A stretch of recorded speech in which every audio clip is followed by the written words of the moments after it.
నమస్కారం. మను కథలకు స్వాగతం. ఈరోజు మనం 'మహోన్నత ఆశయం' అనే ఒక చక్కటి కథను విందామండి. రచించిన వారు పేలూరి వెంకట మీనాక్షి గారు. ఈ కథ ఆదివారం వార్తాపత్రికలో ప్రచురింపబడిందండి. ఇక కథలోకి వెళ్తున్నానండి. ఏమండి, మీకు కొరియర్లో ఎవరో పార్సిల్ పంపించారండి అంది వనజ. అప్పుడే ఆఫీస్ నుంచి ఇంటికి వచ్చిన భర్త గౌతంతో. పార్సిల్ పైన పేరుంటుంది, చూడకపోయావా అన్నాడు. దానిపైన గెస్ మీ అని మాత్రమే ఉందండి అంది. అవునా అంటూ పార్సల్ ఓపెన్ చేసి చూశాడు. అందులో ఓ పాత మోడల్ గొడుగు, దానితో పాటు ఓ లేటెస్ట్ మోడల్ సెల్ ఫోన్ కూడా ఉంది. ఆ గొడుగును చూడగానే హృదయపు లోతుల్లో నుండి ఓ ప్రాణ స్నేహితుని పేరు పెదాలపైకి వచ్చింది. శ్రీరామ్. శ్రీరామ్, ఎలా ఉన్నావురా? ఎక్కడున్నావురా? నీ కోసం ఎంతని వెతకాలి? రోజులు, నెలలు, సంవత్సరాలు గడిచిపోతున్నాయి. నీ వైపు నుంచి ఏ కబురు లేదు. కానీ నా మనసు చెబుతోంది నువ్వు ఏదో ఒక రోజు నన్ను వెతుక్కుంటూ వస్తావని. నన్ను విడిచిపెట్టి వెళ్ళాక నేను ఒక్కసారి కూడా నీకు గుర్తుకు రాలేదా? ఎంతకాలం అయిందిరా నిన్ను చూసి?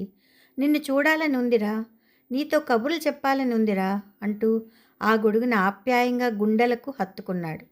కళ్ళ వెంబడి నీళ్లు అచేతనంగా జలజలా రాలి తన గుండెల మీద పడి చిన్ననాటి స్మృతులను తట్టి లేపుతున్నాయి. మనసు వేగంగా 25 సంవత్సరాల వెనక్కి పరిగెట్టి అప్పటి జ్ఞాపకాలను కళ్ళ ముందుకు తెచ్చింది. శ్రీరామ్, గౌతమ్ ఇద్దరు చిన్నప్పటి నుంచి ఒకే స్కూల్లో 5వ తరగతి వరకు చదువుకున్నారు. శ్రీరామ్ తండ్రి జమ్మూ కాశ్మీర్లో ఆర్మీ ఆఫీసర్గా పనిచేసేవారు. దాంతో చిన్నవాడైన శ్రీరామ్ని అంత దూరం తీసుకెళ్లడం ఇష్టం లేక తన తల్లితో పాటే వాళ్ళ సొంతూరులోనే ఉంచారు. అప్పుడప్పుడు సెలవులకి వాళ్ళ డాడీ వచ్చినప్పుడల్లా బంధువుల ఇళ్ళకి వెళ్ళి స్కూల్ తెరిచే సమయానికి వచ్చేసేవాడు. 5వ తరగతి ఎగ్జామ్స్ అయ్యాక ఒకరోజు ఇంటికి వచ్చి వాళ్ళ నాన్నగారికి ఢిల్లీ ట్రాన్స్ఫర్ అయిందని, తనని అక్కడ 6వ తరగతిలో జాయిన్ చేస్తున్నారని, ఆ రోజు సాయంత్రమే బయలుదేరుతున్నట్టు చెప్పాడు. ఆ రోజు సాయంత్రం అకస్మాత్తుగా హోర్న వర్షం మొదలైంది. ఎందుకో వాడిని వదల్లేక మనసు విలవెల్లాడింది. కనీసం స్టేషన్ దాకా వెళ్ళి ట్రైన్ ఎక్కే వరకైనా వాడితోనే ఉండాలనిపించి నాన్నని అడగగానే సరే అన్నారు. అంత వర్షంలోని ఇద్దరం చెరో గొడుగు వేసుకుని మరీ వెళ్ళాం. వాడు కూడా నన్ను వదల్లేక గట్టిగా కౌగిలించుకొని వలవలా ఏడ్చాడు. బాయ్రా, వచ్చే వేసవి సెలవుల్లో కలుద్దాం అంటూ బాధగా ట్రైన్ ఎక్కుతున్న వాడికి ఏదైనా ఇవ్వాలనిపించి నా చేతిలో ఉన్న గొడుగును వాడి చేతికిచ్చి నా గుర్తుగా ఉంచుకోమని చెప్పాను. అది నా మేనత్త గల్ఫ్ నుంచి నాకు పంపిన గిఫ్ట్. వర్షం వచ్చినప్పుడల్లా మేమిద్దరం ఆ గొడుగులోనే కలిసి వెళ్ళేవాళ్ళం. వాడు అప్పుడప్పుడు కాస్త చిలిపి పనులు కూడా చేసేవాడు. ఆ గొడుగులో వర్షం నీళ్ళు నింపి స్నేహితులందరిపై వేస్తూ వర్షం వస్తుంది, పరిగెత్తండి పరిగెత్తండి అంటూ వాడు పరిగెత్తేవాడు. అలా వాడు దానితో ఆటలాడేవాడు. అందుకే దాన్ని వాడికి ఇవ్వాలనిపించి ఇచ్చేశాను. కొన్నాళ్ళ తర్వాత కార్గిల్ యుద్ధంలో వాళ్ళ నాన్నగారు చనిపోయారని, తను వాళ్ళ అమ్మతో కలిసి అమెరికా వెళ్ళిపోయాడని తెలిసింది. అప్పటి నుంచి వాడిని మరలా కలిసే అవకాశం రాలేదు. ఇదిగో ఇప్పుడు ఈ పార్సిల్ వచ్చింది. బహుశా వాడు ఇండియా వచ్చుండాలి అనుకోగానే ఆ తలంపే ఎంతో సంతోషాన్నిచ్చింది. ఇంతలో వాడు పంపిన కొత్త సెల్ ఫోన్కి కాల్ వచ్చింది. లిఫ్ట్ చేయగానే అరే గుర్తుపట్టావా అంటూ పకపకా నవ్వుతున్నాడు. నాకు మాటలు పెగరట్లేదు. ఆనందం, దుఃఖం రెండూ ఒకేసారి పెళ్ళుబికి వరదలాగా పైకి తన్నినట్టు గొంతు పూడుకుపోయింది. కాసేపటికి తమాయించుకుని ఎలా ఉన్నావురా, ఎక్కడున్నావు అని ప్రశ్న మీద ప్రశ్న సంధిస్తూనే ఉన్నాను. వాడు నీ ప్రశ్నలన్నిటికీ సమాధానం రేపు నేను వచ్చాక చెప్తానురా. నా ఫ్యామిలీతో కలిసి రేపు మీ ఇంటికి వస్తున్నాను. ఇద్దరం కలిసి మీ ఇంట్లోనే తీరిగ్గా కబుర్లు చెప్పుకుంటూ టిఫిన్ చేద్దాం అన్నాడు. సరేనంటూ సంభాషణ ముగించి వనజ వైపు చూశాను. తను చిరునవ్వుతో రేపటికి కావలసిన ఏర్పాట్లన్నీ నేను చూసుకుంటాను అన్నట్లు కళ్ళతోనే సైగ చేసింది.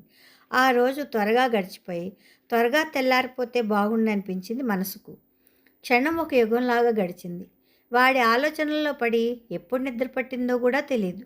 ఏవండి, వాళ్ళకి కావలసిన టిఫిన్లన్నీ సిద్ధం చేశాను, లేవండి, స్టేషన్కి వెళ్ళి వాళ్ళని రిసీవ్ చేసుకొని తీసుకురండి అన్న నా భార్యమణి పిలుపుతో మెలకువ వచ్చింది. అప్పటికే టైం 8 కావడంతో రివ్వున వెళ్ళి సర్రని స్టేషన్లో వాలిపోయాను. నా 10 ఏళ్ల కూతురు లాస్యతో సహా.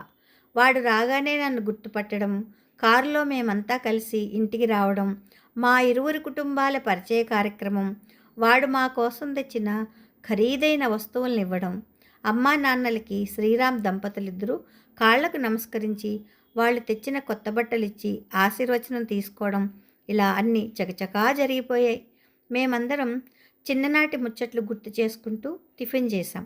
మాటల మధ్యలో నేను డిగ్రీ చదివి ఉద్యోగం కోసం ప్రయత్నించి చేసేది లేక బతుకు తెరువు కోసం ఊర్లోనే ఓ చిన్న జిరాక్స్ షాప్ పెట్టుకున్నట్లు, తర్వాత వనజ నా జీవితంలోకి రావడం, పాప పుట్టడం అన్నీ వివరంగా చెప్పాను. వాడు తన తండ్రి చనిపోయాక వాళ్ళమ్మమ్మ తనను అమెరికా తీసుకెళ్ళి చదివించిందని, ఇప్పుడు అక్కడ ఒక వెల్ సెటిల్ డాక్టర్నని, డబ్బు పలుకుబడి ఎంతో సంపాదించి స్థిరపడినట్లు చెప్పాడు. తన భార్య సుమతో పరిచయము, పెళ్ళి, బాబు పుట్టడం అన్నీ పూసగుచ్చినట్లు చెప్తూ 2 సంవత్సరాల క్రితం వాళ్ళమ్మ హార్ట్ స్ట్రోక్తో చనిపోయిందని కూడా బాధపడుతూ చెప్పాడు. నాన్న పోయాక అమ్మ ఎప్పుడు నువ్వు బాగా చదువుకుని పెద్ద డాక్టర్ అవ్వాలిరా, మీ నాన్నగారి ఆశయం నెరవేర్చాలని చెప్తూ ఉండేదని తన తల్లిని, ఆమె మాటలను గుర్తు చేసుకుని చిన్నపిల్లాడిలా ఏడ్చాడు. నెల రోజుల తర్వాత ఓ రోజు ఇల్లు సర్దుతున్నప్పుడు వాళ్ళ నాన్న రాసిన లెటర్లు వాళ్ళమ్మ సెల్ఫ్లో దొరికాయని, వాటిని చూశాక తన తండ్రి ఆశయం పూర్తిగా అర్థమైందని చెప్పాడు. ఆయన ఆశయం నెరవేర్చాలని తన కుటుంబంతో సహా ఇండియాకి వచ్చినట్టు చెప్పాడు.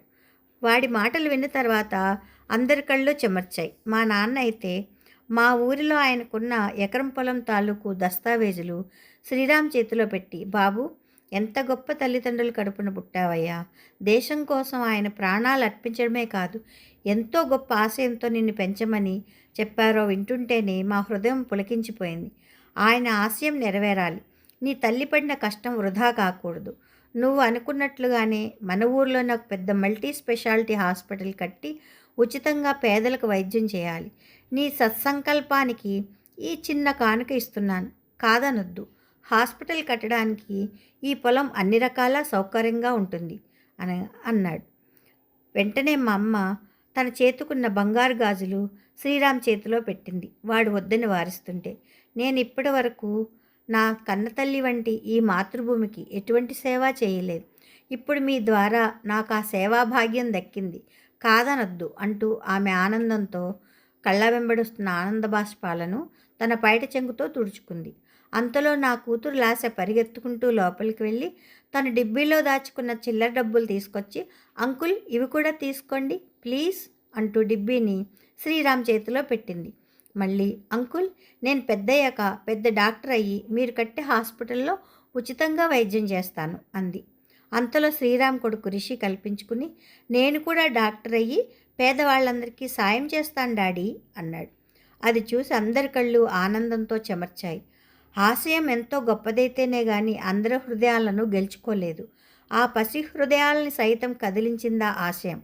జీవించినంతకాలం దేశం కోసం ఓ సైనికుడిగా సేవలందించడమే కాదు, తన తర్వాత కూడా ప్రజలకు సేవ చేయాలని ఆ మహానుభావుడి సత్సంకల్పం అద్భుతం. ఆయన మహోన్నతమైన ఆశయం తప్పక నెరవేరుతుంది అంటూ గౌతమ్ తల్లిదండ్రులిద్దరూ ఆశీర్వదించారు.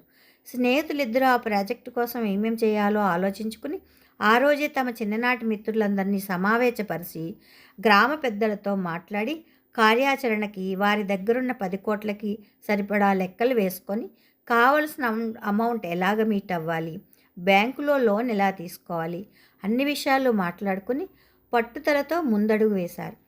ఈ విషయం ఊరంతా పొక్కింది. మేము సైతం అంటూ గౌతమ్ స్నేహితులు కూడా వీళ్లతో కలిసి చేయూతనందించడానికి ముందుకొచ్చారు. అందరి ఆశీస్సుల మధ్య హాస్పిటల్ శరవేగంగా మొదలై కార్యరూపం దాల్చింది. గొప్పవాళ్ళం అంటూ ఎవరు ఆకాశం నుంచి ఊడిపడరు. సామాన్య మానవుల నుంచే వాళ్ళు పుడతారు. కానీ వాళ్ళ ఉన్నతమైన ఆలోచనలు సత్సంకల్ప బలంతో ఒకానొక ఉజ్వలమైన ఆశయంగా పరిణమించి అందరి హృదయాలను గెలుచుకొని కార్యరూపం దాలుస్తాయి. ఆ గొప్ప వ్యక్తులు మరణించినా కూడా ప్రజల హృదయాల్లో, చరిత్ర పుటల్లో అమరులుగానే ఉంటారు అంటూ కాలం తోకతెగిన గాలిపటంలా రయ్యమంటూ ముందుకు దూసుకుపోయింది. కథ సమాప్తం. ఈ కథ మీకు నచ్చితే లైక్ చేయండి, షేర్ చేయండి, కామెంట్ చేయండి, సబ్స్క్రైబ్ చేసుకొని నన్ను ఎంకరేజ్ చేయండి. ఉంటానండి. ప్రేమతో మీ మను.